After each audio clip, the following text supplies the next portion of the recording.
My name is Christina Rosales. I live in District 10, so I am not a biased moderator here.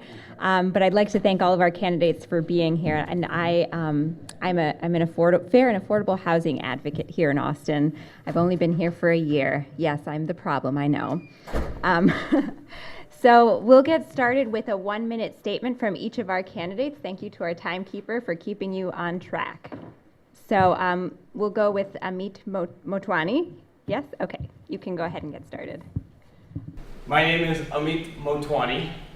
I'm running for City Council in District 3, and I thank you all for your time in this forum, for convening us all together, and also for the informational session that was put on about a month ago, which I found to have been really, really helpful in helping calibrate our positions on policy with respect to affordable housing. I think we all have pretty general opinions about it, that we need to increase the stock and preserve what we can, but it was highly informative. I moved to Austin 23 years ago, where I was in the business honors program at UT, and due to affordability issues, I had to leave. I was lucky to be able to start a tech company, and from there, after becoming manager and director in the UK, I came back, left it all, and have dedicated over the last 2 decades to direct human services here in Austin, where I've had firsthand exposure to working with thousands of families and hearing about affordability issues. Currently, I'm the CIO at United Way for Greater Austin, where I analyze exactly this kind of data and have a lot of innovative solutions to the same. Good morning. I'm Councilmember Pio Renteria. And 4 years ago, I was sitting here and I made a promise that I was going to pass the Homestead Preservation Act, and I kept that promise there in the city of Austin. What that did was it created land trusts where nonprofits can build homes and they don't have to, and when they sell these homes or rent these homes, they're low income, they're protected from land tax, so we can offer these units at a very affordable price. Also been endorsed by the Workers Defense Fund from one end to the Homeowners Association builders on the other end. So I have a lot of support here on the council. I have the support of 5 of my colleagues, including the mayor, Jimmy Flanagan, Delia Garza, Greg Kassar, and Ann Kitchen. So we have formed a housing coalition that we work together, and so I really appreciate all the support that I have been getting. Thank you. Well, howdy y'all. My name is Justin Jacobson. I am a 4th-generation Austinite, youngest candidate in this race, and I kind of got motivated. There's a quote from Ann Richards I really appreciate. It's that if you're not at the table, you're on the menu, and I'm someone who is dealing with these leases going up every year, deciding whether I'm going to be able to stay in the district or not, stay in the city that I've come to know, that my family has helped create. And I think right now I really appreciate all these different groups that helped kind of really informed and further my knowledge about this housing crisis that we're going through. But the reality is we have a lot of solutions and we have a lot of tools that we can do. And when I sat on the board of Stonewall Democrats 4 years ago endorsing candidates, there was a lot of talk about what they were going to do 4 years ago to address the housing crisis. They're not doing it. They haven't done it. So what we're talking about and what we need to do as candidates and council members is address the political solutions, and that's called bringing people together. That's being innovative and kind of coming up with ways to really figure out this crisis. So we're not want for solutions right now. We're want for implementation of it. And I think the last 4 years have shown, and where we are today, that we haven't really implemented a lot. So thank you. Hi, everyone. My name is Jessica Cohen, also running for City Council District 3. Really important that I mention, for anyone who's been here for the entire forum so far, is that I am actually that tenant you guys have been talking about. Every question you've heard so far has related specifically to me.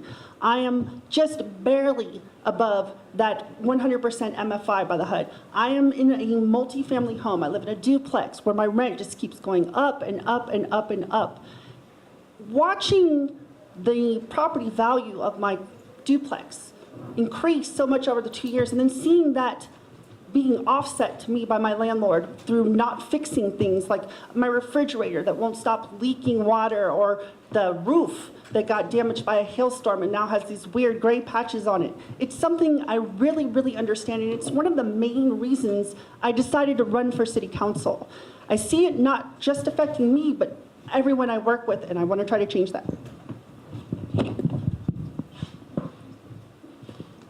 Hello, everybody. Thank you so much for all attending this forum this afternoon. My name is James Valadez, and I am running for Austin City Council, place 3, to bring neighborhood values to the dais. I'm a native Austinite, a graduate of our public school system, a former Division I athlete, and a proud University of Texas alumni. In the past, I've served on numerous city boards and commissions, including the city's Community Development Commission, where we focused on issues related to affordable housing. I currently serve on the city's Board of Adjustment, where we hear and decide variance requests from the Land Development Code. And I also have the pleasure to serve on the Travis Central Appraisal District's Board of Directors, being appointed by Travis County. So my unique understanding of all of these boards and my past service uniquely qualifies me to tackle some of the pressing issues that are facing both our district and our city at large. Thank you. Okay, we sent you a survey of some questions, so we're going to take our questions today directly from there. Again, you have 1 minute to respond. So the first, we'll start with Councilman Renteria. What city policies and roles can the city play to prevent formal and informal evictions among low-income tenants? Through, we have passed, I passed the tenant relocation ordinance, where what that does is that it works with the, it forces the land developers to work to help relocate the people that are being displaced. You know, we've ran that into a couple of those situations where we actually have to, and what happens is that they pay for the relocation and finding a house and relocate up to $5,000. So that's one of the programs that I have developed already. So we're addressing all these kind of issues. We're also working with my colleagues, Kathy Tobel, on providing a list of services that are for renters that are being displaced on the web and at the neighborhood centers, so that they can get the help and services that they need. Mr. Jacobson, the same question.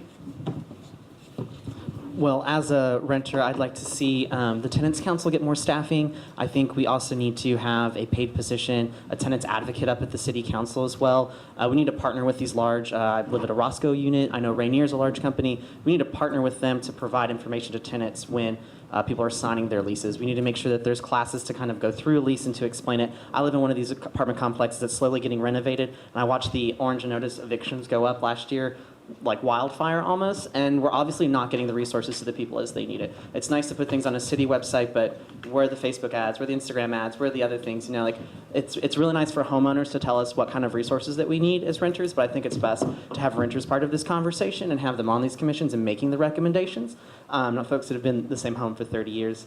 The relocation ordinance was good, but look at our friends down at Ballpark East. How are we going to help 1,500, 2,000 individuals of that area? And we have plans to totally redevelop that whole area. So I don't think it's adequate for the current crisis. So historically, it's often fallen to the church or religious organizations to help people in need. I think it's come to a point in time, especially with the amount of urbanization we have here in Austin, for the city to get involved when dealing with situations like this. So instead of maybe an instant eviction, we have resources available, maybe from a housing bond, affordable housing bond, Prop A, or something else that could be applied from the city, same as the assistance that you could get for, say, your electric bill or gas bill if you were behind, to help get you through maybe that 1 or 2 tight months while you're trying to find another job or while you're trying to deal with those excessive property taxes that are being laid on you by your landlord. Public assistance is not a dirty word. There are people who can use it just to get by and keep going, and that will help keep them from being displaced in the first place. I'd like to echo a lot of the same points that everyone has mentioned here. Specifically, I want to touch on legal resources and having those at tenants' disposal so that we can help curb unwarrantable evictions from occurring in the first place. I think a lot of it is an educational breach, and the faster we can close that gap, the better we can achieve these results that we're all trying to strive for. It's about having tenants be knowledgeable about the rights that they have in the state of Texas per lease agreements, and making sure that they have the resources to go out and initiate those clauses and act accordingly. Secondly, I'd like to say that we need to allocate more city resources towards closing these gaps in thoughtful and creative ways and bringing more stakeholders to the table to speak their voices. Thank you.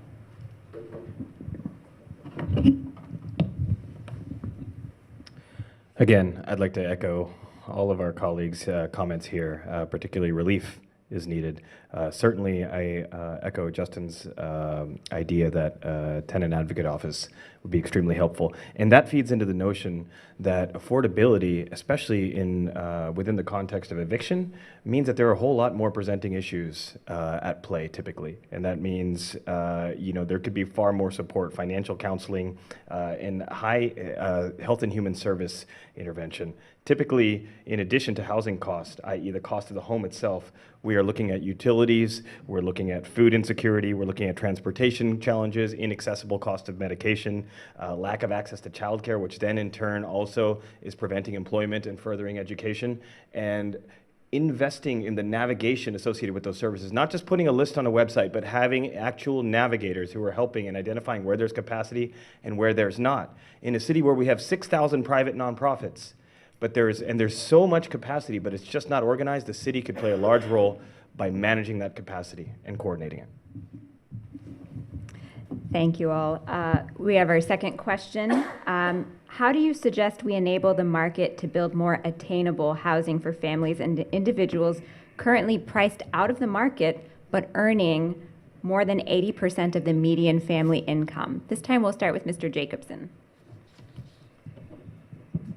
So this to me goes back to our land use code, and one of the main reasons I got in. It was a political crisis that caused us to not rewrite this. We need to honor the small area plans. We do not need to embrace a one-size-fits-all solution for the city. We need to go back to the activity corridors, the density corridors. We need to fight folks who don't like height restrictions. We need to get rid of parking restrictions. There's a lot of data about what we can do, a lot of strategies to employ, but we need to encourage the market to start building the capacity that we need while maintaining the integrity of our neighborhoods. And I don't think that it is beyond. I think what we have is a political breakdown of council, of folks who weren't listening to each other, that weren't really wanting to interact with each other, and not taking ownership of a rewrite of our land development process. And I think that's something I'm sure City Manager Cronk can come up with some good recommendations, but council needs to get in, go back to the neighborhoods and talk, because that's the way. When we energize the market, we reduce the permitting processes, we make things more streamlined, we get our neighborhood friends involved. That's when we're going to see the new building and the types of homes that we need, getting that missing middle housing out. But it's a political solution. It's not necessarily an idea solution. So let me make clear that I am a carrot before the stick kind of person. I believe in strong incentives as opposed to punishment. I always think of it as, when your mother tells you, no, don't do that, what's the first thing you do? You go out and do exactly that thing. And that's the kind of thing we want to avoid here. I agree with most everyone here where we need to reduce these permitting fees. We need to make the permitting process easier. We need to work on saving money from code compliance, the code compliance department. Like, for example, we can use and I just lost my train of thought. What I'm trying to say is their motor pool used almost $100,000 last year for lights and stickers on the side of the trucks. That's money that could be applied into these incentive programs that would help offer relief to these developers and encourage them to build affordable housing as opposed to, say, a McMansion or, pure income-driven property.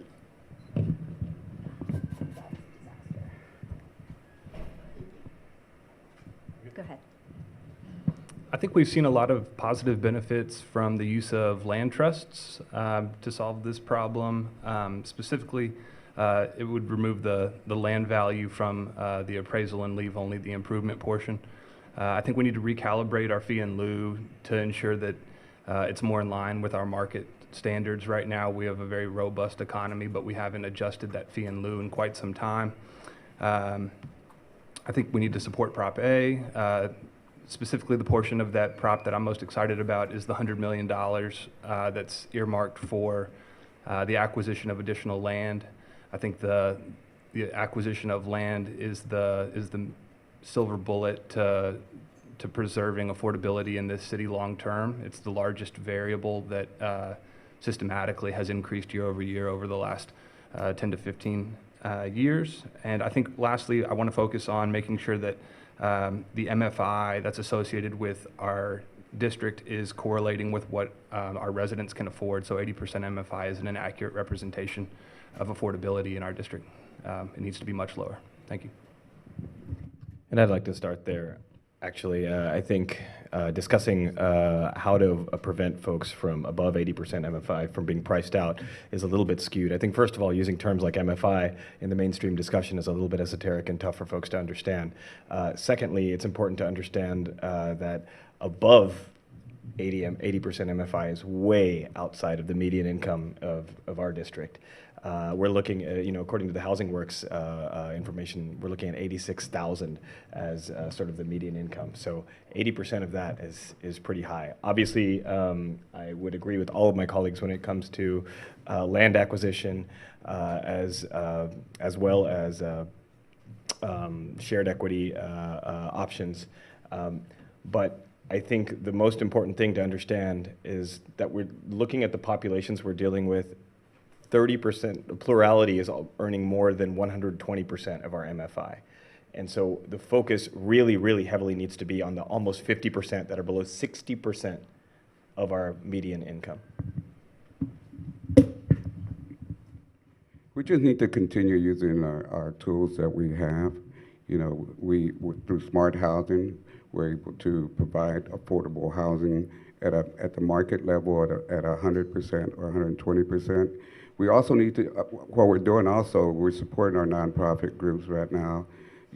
By the land trust, they're able to build houses right now that can sell for $120,000 to $140,000. We also, what we're doing now is just authorized Habitat to go up 72 feet there on Onion and 4th Street to build to go up 72 feet to build 56 units, where 80% of those would be for low income, and the 20% would be market value to help pay for the maintenance. So that these are the kind of projects that we're already doing to meet the need. It just takes time in the city to go through the whole permitting process, and that's where the big problem hanging up, and we're going to be address that issue here in the next few years.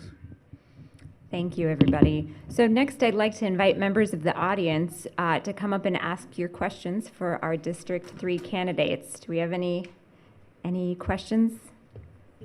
Hi, my name is Drew De Los Santos. I've lived in Austin my whole life, and you guys mentioned the average MFI.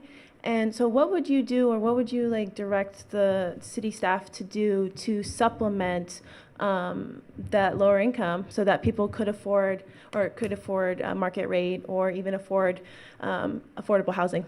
Thanks. We'll start with Ms. Cohen this time. This is actually a really tough question because the state of Texas limits city councils on exactly what they can do and can't do to try to bring people into that living wage area where they can afford housing. So I think the city's done a really good job so far with the earned sick time ordinance. We need to move more in that type of direction. Again, carrot, not the stick. We need incentives. We can maybe not subsidize, but offer, either tax relief or permit waivers to encourage not just builders, but employers and developers to lower the cost of housing so that it makes up for that lack of a living wage.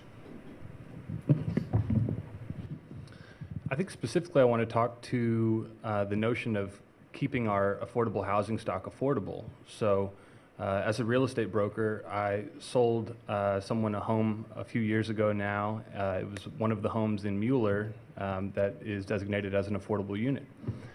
The parameters for which you have to qualify for that is very, very cumbersome. So I think having an educational process to run through that process, but more specifically ensuring that housing stock maintains as affordable. So as of lately, how it works is there's a second lien on those properties. So there's a primary lien for the loan amount. There's a second lien held by the Mueller Foundation. And so If the Mueller Foundation doesn't have the resources on hand to be able to buy that unit back so that they can sell it as an affordable unit again, that unit goes as a market rate unit. And so we need to make sure that we're adequately funding these nonprofits to ensure that that housing stock stays affordable.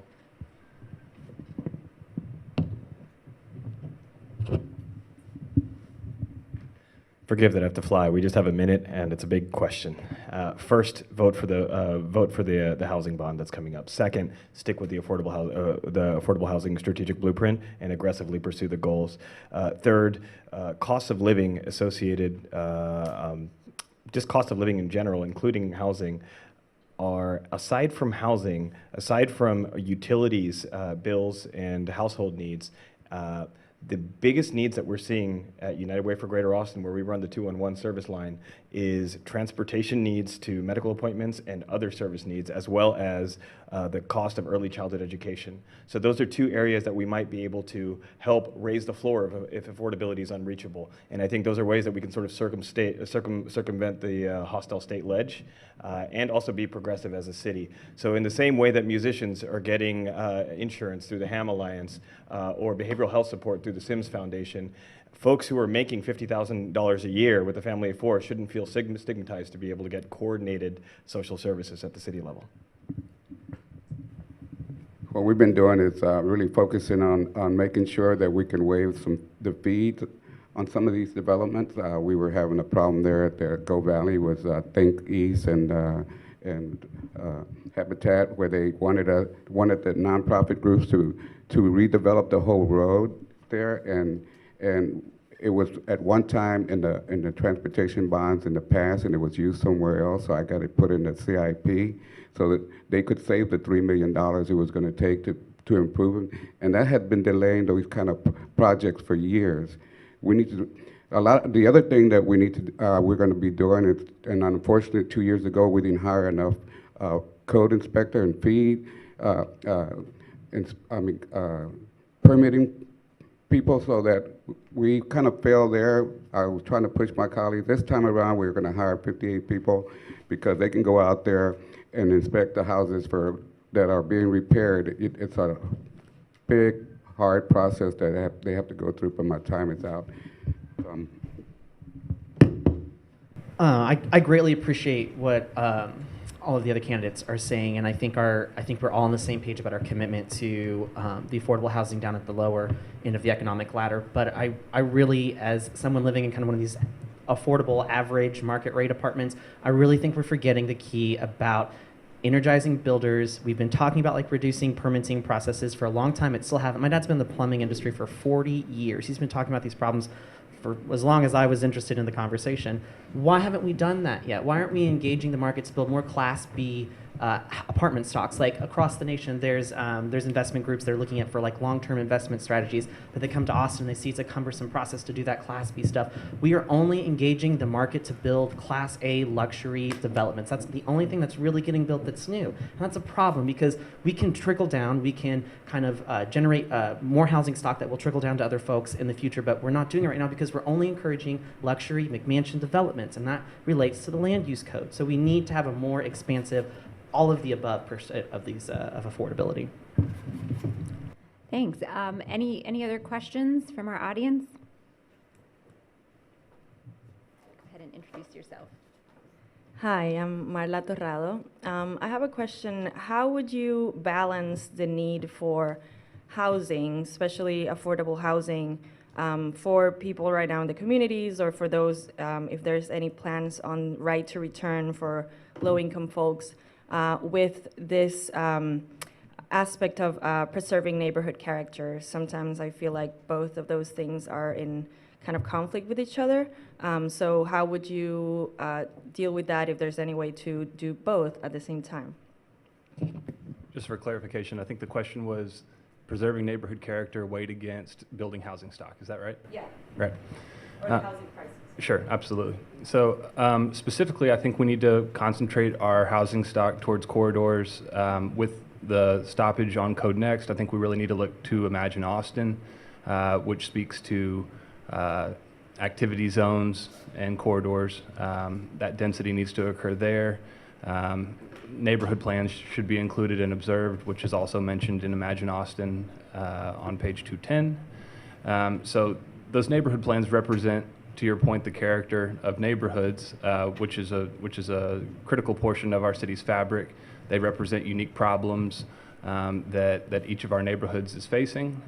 In some cases, they speak to decreased flooding or decreased impervious cover in particular areas as a result of flood-prone areas in a specific neighborhood. And so having a one-size-fit-all code process throughout the city, absent any neighborhood plans, I think is not the inclusionary process that I think we should have as a city. Thank you.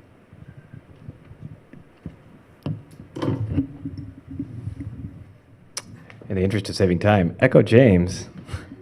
And also, I think engagement, particularly, and especially in Austin, Texas, with neighborhood groups and organizations is extremely important. And what I'm hearing when I'm talking to constituents in the district is that they feel like they've been engaged, and they feel like there's a crisis of confidence. They feel like they had been engaged. Thanks. And sort of agreed and made, I guess, gentle people's agreement that, okay, if we bring density here, that density is going to bring affordability. And so, you know, for example, in the case of Saltillo, I think folks thought that there were going to be far more affordable units there. What I'm hearing is they felt like it was a bait and switch in our district. And so that sort of crisis of confidence, I think, further stratifies neighborhood groups who are who then will then dig in their heels around preserving neighborhood character, because they feel like whenever density is coming, it's being touted in the name of affordability, but that's not necessarily happening. You know, one of our biggest challenges on the right to return is the Fair Housing Act. There's only one nonprofit group that has been able to do that, and that's the Guadalupe Neighborhood Corporation. They built houses there, and they rent it out to the people that had, for generational, had lived there in the neighborhood. So we did pass an ordinance, a resolution this year, instructing the city manager to go out and see how we can implement the right to return, so that we can help some of our citizens that have lived here for years, for generations, to be able to come back into the neighborhood. That has been my biggest goal and my biggest frustration when I asked a nonprofit that building the affordable housing, that how many people are going to be able to come back, and they said, we can't tell you because the law doesn't permit us to tell you. So that's what we're going to be working on in the future here, and come back and try to figure out how to, you know, make this wrong right. I would just like to start with a little quote from the Uprooted study, and they said, to make a measurable difference, truly place-based strategies will be required. And I know there was some folks on the council that when they heard the presentation cited, they were a little upset because it didn't fit in with their one-size-fits-all strategy they pursued with Code Next. So I don't think that these things are incompatible. I think what we do is we go back to the activity corridors, we lessen the compatibility standards there, we let the neighborhoods keep their character, stay to their codes, don't change it, but then we offer some tax increment financing options, which would also provide some serious long-term revenue for affordable housing greater than the general obligation bonds, and that would decrease the burden on our homeowners and their tax bill.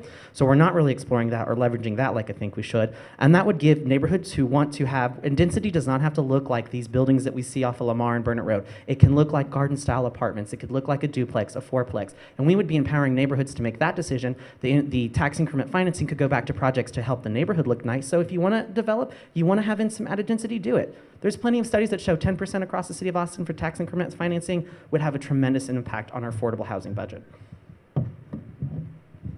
That was pretty good. I gotta tell you though, as much as I believe in a community's ability to be that community, because they've worked hard for it, they've paid money into it, they've invested in it, when I hear affordable housing versus community preservation, what I hear is classism and racism. And I know that sounds really, really harsh, but a lot of times I'm asking, what are you really afraid of? I'm talking to people, what do you not want in your neighborhood? What do you think transit corridors will do to your neighborhood that's going to devalue or maybe change the way your community vibration feels to you. And the same answer I'm getting is like, sometimes they go, well, you know, we don't want these lower income housing places in our neighborhood because it'll devalue our property or it'll increase crime. And I'm like, just because someone is poor does not mean they're a criminal. It doesn't mean that the place they're going to live or the place that's going to be built is going to be ugly or lower income looking. I mean, it's not like we're going to put a slum straight in the middle of Hyde Park. That's not how it actually works. Sorry. Do we have any questions? Yeah. Hi, I'd like to say access to affordable housing. Sorry, can you say it yourself? I'm Nikki, resident of Ralph Mentopolis, and I'd like to say that access to affordable housing is good, but access to affordable, safe, and healthy housing is great. And I'm kind of frustrated with properties that receive incentives to provide affordable housing, but yet they're failing to maintain it in a safe and healthy, affordable way. How would y'all go about dealing with the properties, maybe removing those incentives or consequences? How would you deal with those issues? We'll start with Mr. Motwani. I think that's an excellent point, and it's definitely a pervasive issue, and I've spoken with residents about that. The first thing to understand is that there's a delicate balance in removal of incentives. You have the risk of losing the affordable property, or just losing the mechanism or the vehicle for folks to be able to stay in affordable housing. But at the same time, you don't want to have folks staying in an environment that's not correct for folks to be staying in. The answer, I think, is engagement, particularly at the resident level, to be able to create a group voice, a group resident voice, such that individual residents don't necessarily feel at risk of losing their housing in the face of the owners. And then from there, being able to take those issues to the landlords, to the owners rather, to be able to discuss what the recourse is going to be. But engagement, I think, is the number one mechanism at a group level.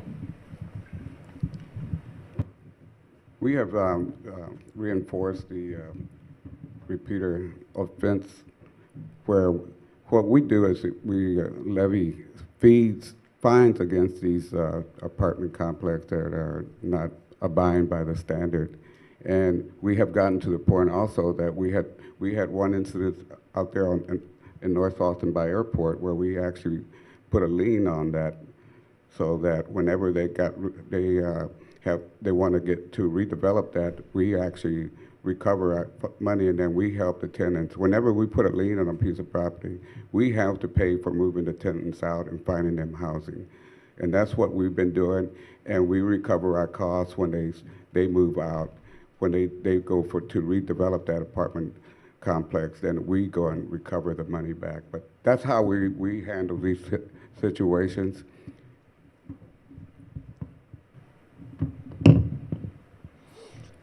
Thank you for the question. I appreciate that greatly, and I think we could also do a lot.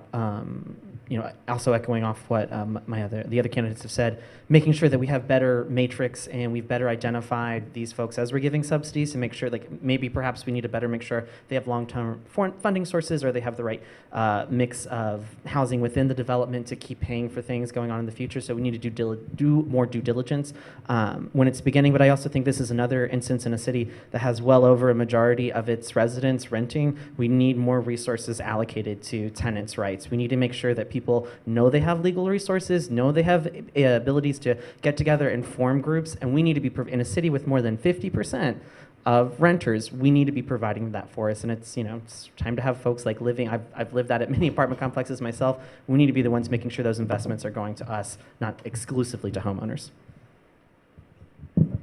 So I talked earlier about the whole carrot and stick concept. This is actually one of the few times where I think the stick needs to be involved. When you sign up to be a landlord or an owner of an affordable housing property, you are taking on more responsibility than the normal McMansion renter or leaser type of landlord. the people you're catering to specifically are going to have maybe limited resources and limited education. I think the city needs to be extremely proactively involved in making sure that these type of residents know every right and every resource that's available to them.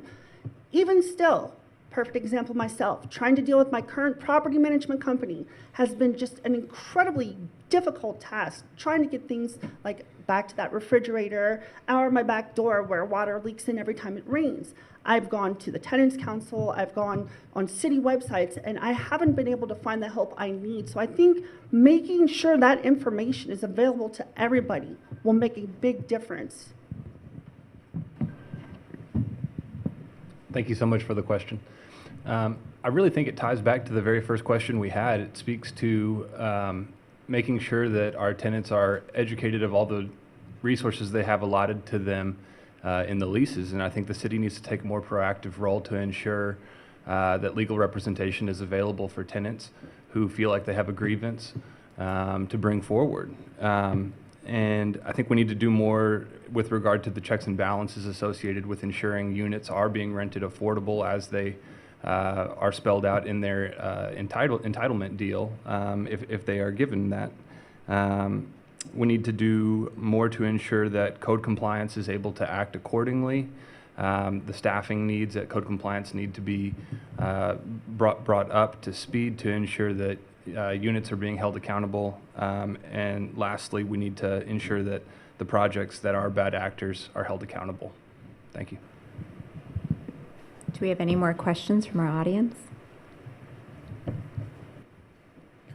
Hello, my name is Daryl Smith, and I'm wondering about the legislative session that's coming up in January, and every time that they meet, they seem to beat up on Austin like a redheaded stepchild. And I was hoping that you might explain to me in what way you would work to try and improve Austin's position at the legislature and try to protect the quality of life that we have here. Thank you. Who did we just start with? Oh, we were starting with Councilman Renteria.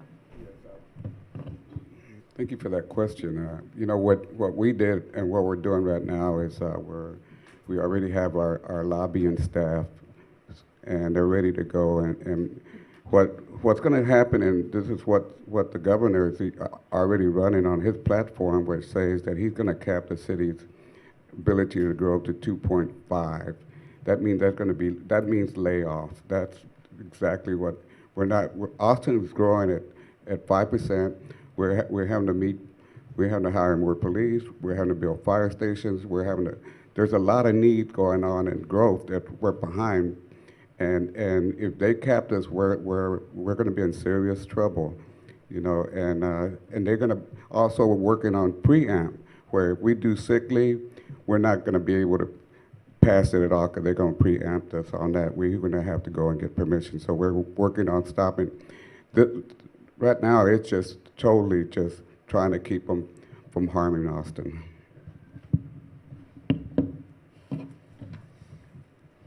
I think we need to stand up for our values in Austin, for sure. No questions about that. But I also think we need to be smart. We need to build better and bigger coalitions with people who don't always agree with us that might live up in Williamson County. You know, I think my dad's been in the construction business for almost 40 years, as I said.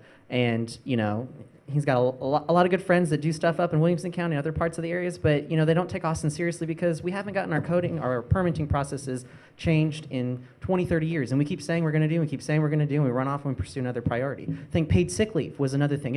I run a restaurant. That directly affects my life. But we didn't engage with the right stakeholders. We just went ahead and did something through, and we didn't bring in the right respective communities. You know, and you can follow the testimony from council members in San Antonio. They were like, this is dead on arrival. But where was the volunteer opt-in program? Where are these other things? So I think it's creative solutions, and it's engaging with people across the political spectrum in our city and within the region to sell our priorities, because transportation, affordable housing is good for everyone regardless of your political ideology. You just have to go sell it and, you know, meet people with a little bit of niceness. I actually agree 100% with that. I think the most important thing we can do if we're on the city council is to be not just passing these ordinances, but engaging our state government. They clearly don't like us for some reason or another. I know they think we're over-regulating. I know they think that we're over-liberal and progressive in some of our ideas, but these are good ideas that have been proven to work time and time again in other cities outside of Texas. It will only make Texas better. I personally would have no problem walking up to the Capitol and, Governor Abbott, would you mind talking today? I want to know why you hate this, and I want to try to change your mind. I think we really need to be more involved, not just with lobbyists, but with personally engaging with these elected individuals, these representatives who are supposed to be representing us but aren't. Specifically, I want to talk about what happened last legislative session, which was Senate Bill 2, which I testified against, which was a reduction of the rollback rate. Currently, our municipalities can increase the effective or the tax rate 7.99% before asking for voter support. So this last legislative session, the House proposed a bill to reduce that from 8 to 6, and the Senate proposed a bill to reduce that from 8 to 4. They couldn't reach consensus, and so as I mentioned, I testified against this bill, and it will be brought up again, as Councilmember Renteria brought up. The governor is running on a 2.5% proposed increase.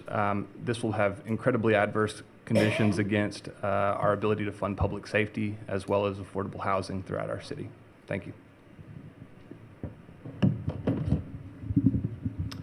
First, I just want to quickly touch back on Nikki's question, which is that I think going back to the fact that we need to engage with residents, I might want to know exactly why you might feel that you aren't able to escalate particular issues if you're living in that property, and how we can solve for that, how we can solve for where the property owner isn't acknowledging what you might be escalating. Now, when it comes to the state legislative environment, I think really what we need to be creative, and we need to be aggressive, and we need to be strategic. Strategic, particularly in building alliances. The constituent base all over Texas is leaning more progressively, especially when it comes to the larger cities. And also the engagement of council people with their voting constituency has become far stronger than ever before. And so efforts to be able to influence voting at the state level could be happening in a coalition type way. I think, and I think that's the most important thing, is that we have these shared values, and sort of bringing ideas like particularly the paid sick leave without engaging the right stakeholders, where they don't, arrive dead on arrival, is not necessarily the best strategy. We need to be a lot more strategic. Any more questions? I'm Karen Popp. I'd like to ask all of you, a few weeks ago, the City Council ended or paused Code Next. What do you all see as the way forward instead of what we were doing? We're starting with Mr. Jacobson this time. If you're ready, you can cede your starting position. First off, it's getting council to maybe make another working group, another small committee, but council needs to make this process happen, not the city manager. I think there's a better way to engage the stakeholders. We start there with council getting some skin in the game, so they can't blame staff or consultants or whomever in the future for it not working. It's also bringing some larger identified constituency groups coming together. I think there's already consensus that what we had last time around. It's ensuring that the immediate concerns of maybe neighborhood groups or what have you are being met, that we're doing the density where we need to. And really having council engage more. A lot of the commentary that I followed, and my impression was that council would just, if you get to a third rewrite of a map and you didn't like any of the rewrites, and you failed to change the process in any time during that, I'm confused. Weren't you the one controlling the levers? So I think council needs to own this process, and I think when we really own it from the council level, we'll see some different results. Could you repeat the question for me, please? The question was that the City Council has put Code Next on pause or reboot or something, and what do you see as the way forward? Personally, the first draft of Code Next had a lot of really great ideas in it that were in line with Imagine Austin, and I actually liked it. I think using a 100-year-old Euclidean code for the city is an outmoded way of doing our zoning. What we need to look at again is going back towards the initial I'm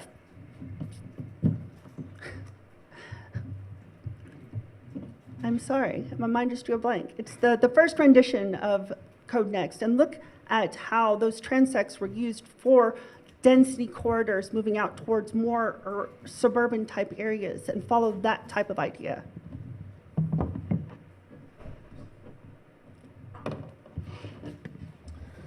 So I think first we need to start off figuring out what went right and what went wrong with the process, and then work backwards from there.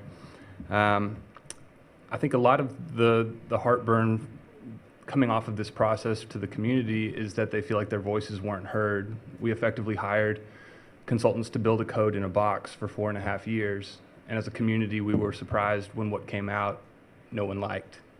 I think our strongest asset as a city is the people that live here. And so we need to start by making sure that everyone feels like they have a seat at the table. Otherwise, they'll feel like they're on the menu, right? And we need to look to Imagine Austin, concentrate our density along corridors, and make sure that we're including neighborhood plans and adequately adjusting our affordable housing fee in lieu and parkland dedication fees to ensure we're getting the most out of those tools. Thank you.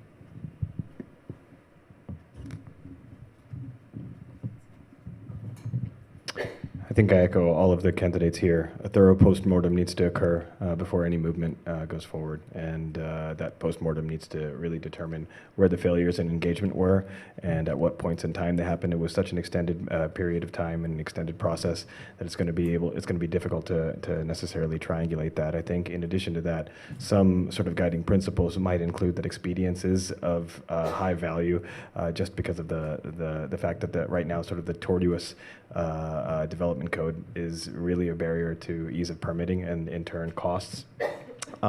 However, of course, and it's easy to talk out of two sides of one's mouth at the same time, though expedience is certainly a guiding principle. Just knowing that policy is what creates affordability and not code and not density. Knowing that we always have the levers of policy to be able to create affordability, it shouldn't be rushed. And it shouldn't be pushed through in a way that would fail, because we can always lean on policy levers. Well, Code Next got really,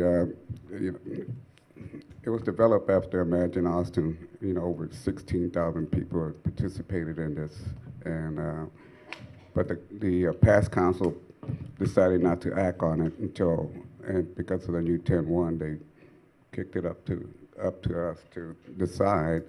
And by that time, there was a developer out there, a sign owner that was out there that wanted electronic signs to replace his signs with electronic signs, and we told him no. And he went, and that was Reagan, he went out there and hired Linda Curtis, gave him $10,000 and go out there and fight Code Next, and that's what happened. With all that misinformation that came, by the time they got to draft 3, we decided that everybody hated it. So we killed it, and we just kicked it back to our new manager that we have and said, manager, come back to us with a new plan. Thanks, everybody. I think that's all the time. That's all. One more question? Or no? Oh, go ahead. Sorry. Hi, I'm Rachel Stone. I was just wondering, I've heard some of the comments about going back to the neighborhoods and really talking, but I remember I saw a policy in one place in California that let neighborhoods decide. They sort of said, okay, all neighborhoods need to have a certain amount of affordable housing, but you can decide sort of where that goes. And then I thought that was great. And then it turns out the neighborhoods took so long deciding where that should go and having that conversation that it just never, was this. So I'm wondering if you are working with neighborhoods who are saying, oh, we want to keep our character and we don't, we believe in density but not here, or we like affordable housing but not here. Like how will you work with those neighborhoods if there is a new Code Next process that you're trying to work on these issues? We'll start with Ms. Cohen. It's a really good question, actually. I think it's going to take a lot of sweet talking, to be honest. This is 2018.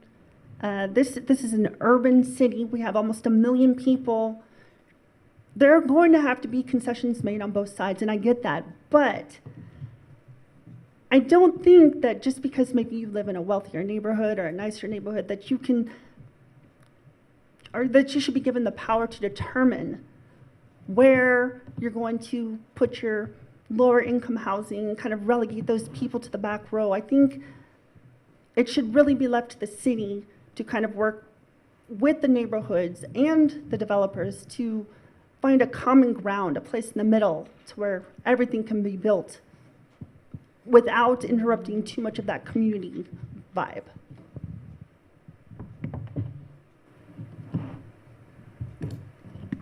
I think a lot of this harkens back to issues that we've spoke about over the course of this process this afternoon, specifically as it pertains to state oversight. I want to touch on deed restrictions as a vehicle to stifle affordable housing units, specifically as a tool west of Austin, on the west side of Austin. And so a lot of the deed restrictions are concentrated in that area. East Austin has very few deed restrictions, which I think is one of my bigger gripes with the code process and how I saw the potential allocation of those 135 housing units being dispersed. So if we were going to get to a point where there was 3 or 4 units on a lot, and our traffic and infrastructure needs are in a very high demand, sorry, I got about to hit someone said stop. So.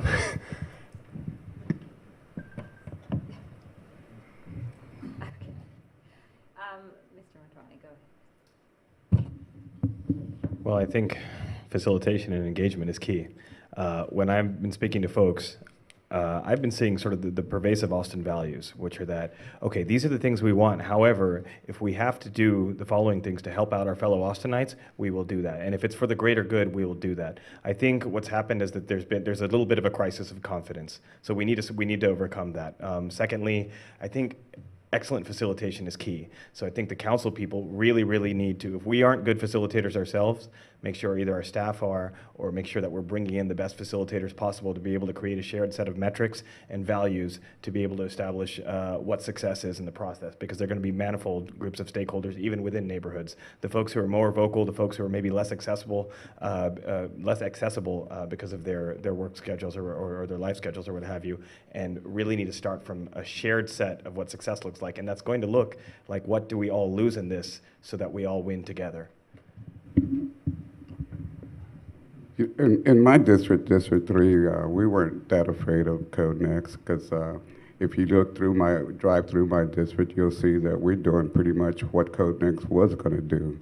You know, we were going to put density along the major corridors.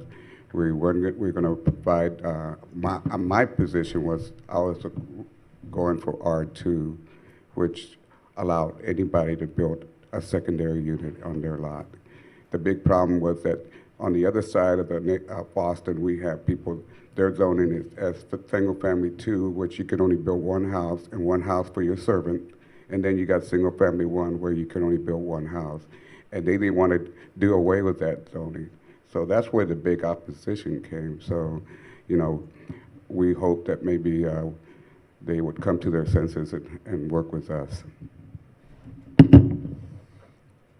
From my perspective, engagement with the neighborhoods is a little bit different than having like Mrs. Kravitz from down the street and the professor emeritus of planning and urban studies at UT leading these conversations. It's really going out and knocking on all the doors on the street and getting young people into the conversation, also having the apartment complex down the street be engaged in these forums, having different hours, sometimes during the day, some on the weekends. I think we can do a lot better than having the usual suspects be part of this conversation, and that has, I think, a transformative effect on how people come in. They're like, oh, don't build this garden-style apartment. When they see the person who's serving them at their taco stand every week that they see, or the grocery store that they work at, I think there's a lot of power in that. There is a crisis of confidence. People do not feel like they're getting what they want out of city council, because we are only in the third cycle of a geographic representation. We went from a city that had 7 at-large members, and we are not coming to grips with the reality of how big this city is and how much we've grown. And we need to get more people than the usual suspects. So that's what I mean by community and neighborhood engagement.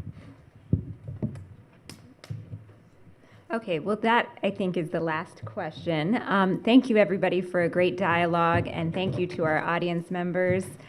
Good job. Oh, and to our timekeeper, you're the real boss. Thank you.